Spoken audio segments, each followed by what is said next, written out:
Salut la compagnie, c'est Jules Melon, et aujourd'hui dans la Pro Ciné Critique, on va parler d'un film des années 2000, encore, réalisé par Joel Schumacher, un réalisateur qui a beaucoup fait parler de lui avec ses films, on va y revenir.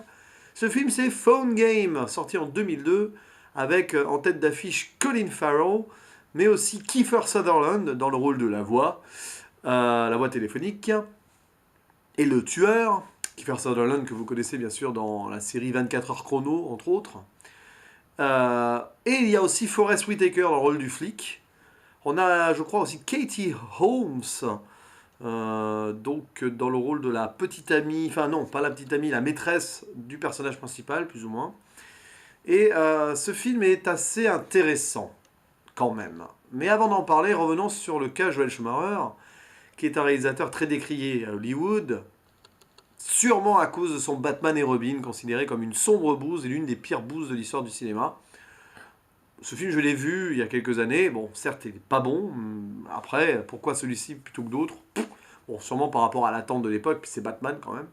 Puis il avait fait un Batman Forever loin d'être dégueulasse avant, même s'il n'est pas apprécié non plus.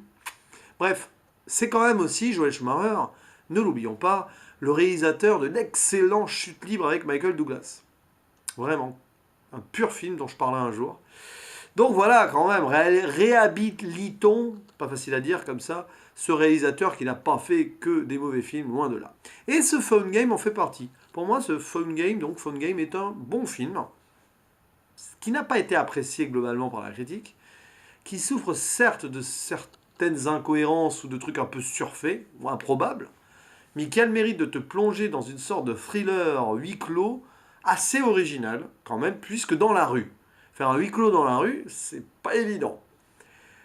Un huis clos dans une cabine téléphonique. Puisque le personnage principal, joué par Colin Farrell, c'est une attachée de presse totalement désagréable, vantard, imbu de sa personne, euh, qui, voilà, tous les jours va dans cette même cabine téléphonique pour appeler sa plus ou moins maîtresse, enfin une jeune actrice avec qui il désire coucher, alors qu'il est marié et tout, et à chaque fois qu'il appelle cette femme, il enlève son alliance, enfin c'est un peu, voilà, c'est un peu détestable, enfin, ce mec est détestable avec les autres, il y a tout un plan en début du film, hors huis clos, avant qu'il soit dans cette cabine, où on le voit ouais, se la péter, monsieur est très occupé, monsieur envoie chier un peu les autres, bref, ça n'aide pas à apprécier le personnage, c'est un peu voulu.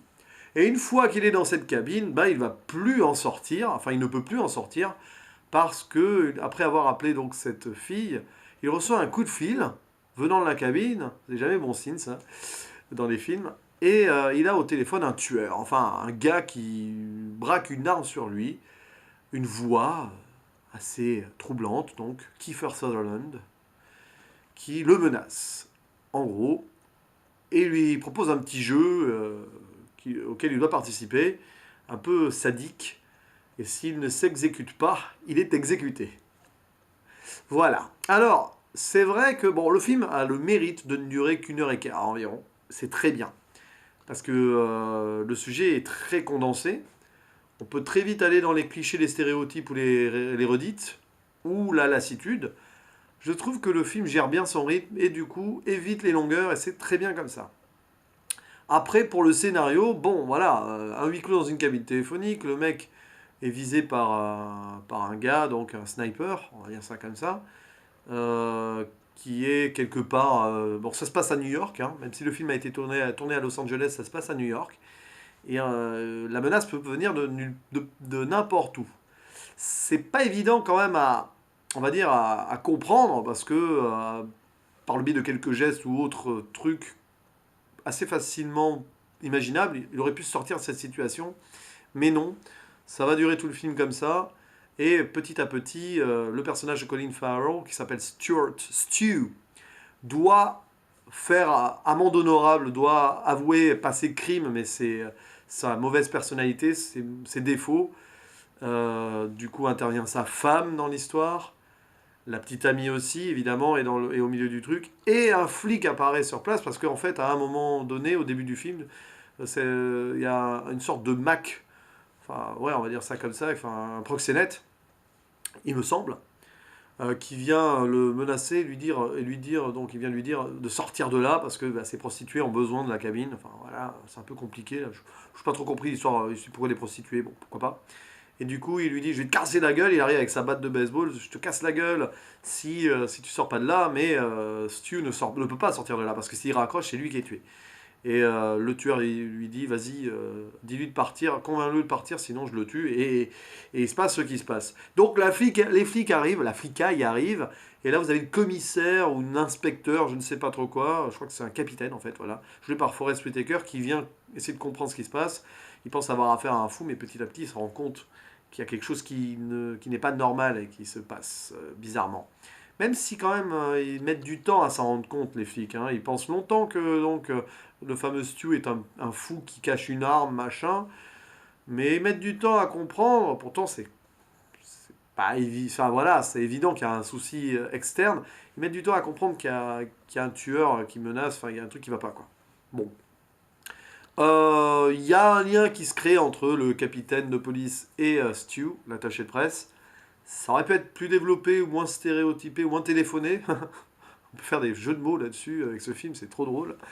Voilà, mais bon, ça passe, alors que le capitaine ait eu des problèmes avec sa femme, on s'en fiche un peu, mais dans l'histoire, ça tombe un peu comme un cheveu sur la soupe, grâce au sniper qui essaye de faire son mind game, là. Mais bon, ouais, pourquoi pas. Non, après, le film se passe bien, et ce qui est intéressant quand même, c'est le message derrière, c'est, voilà, vous voulez vous la péter, faire n'importe quoi et tout, un jour, vous pouvez le payer. Et voilà, ici, le gars, c'est une sorte de Robin des Bois qui agit contre les gars qui profitent des autres, grosso modo. On apprend quand même que ce sniper a déjà tué avant, enfin il le dit, des gars véreux ou pas très fréquentables dans la société. Voilà, il se pose un peu en sauveur et essaye de faire en sorte que les gens, comme Stu dans le film, se rendent compte de leurs mauvaises actions. Ok, alors ça manque de background là-dessus, ça un peu, ouais, ça fait justifier de l'ombre tueur, bon, ok. Mais finalement, on prend. Moi, ce film, je l'ai pris. Enfin, je l'avais déjà vu, hein, c'est la deuxième fois que je le vois. La première fois, j'avais bien aimé. Là, j'ai toujours bien aimé. Enfin, j'ai encore une fois bien aimé. On le prend tel qu'il est. Certes, avec ses incohérences, certes, avec ce postulat de départ un peu bizarre. Mais ça passe parce que les acteurs sont plutôt bons. Colin Farrell est bon dans le film, vraiment. On y croit.